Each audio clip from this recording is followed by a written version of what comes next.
সাবধানে চলতে হয়। প্রথম, নদীর তীরে বাসস্থান।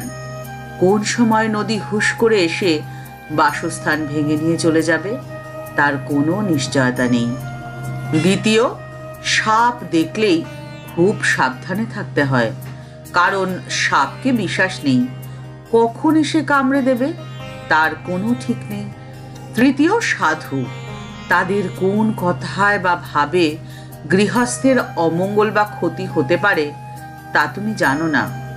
তাদের দেখলে ভক্তি করতে হয়, কোনো জবাব করে অবজ্ঞা দেখানো উচিত নয়।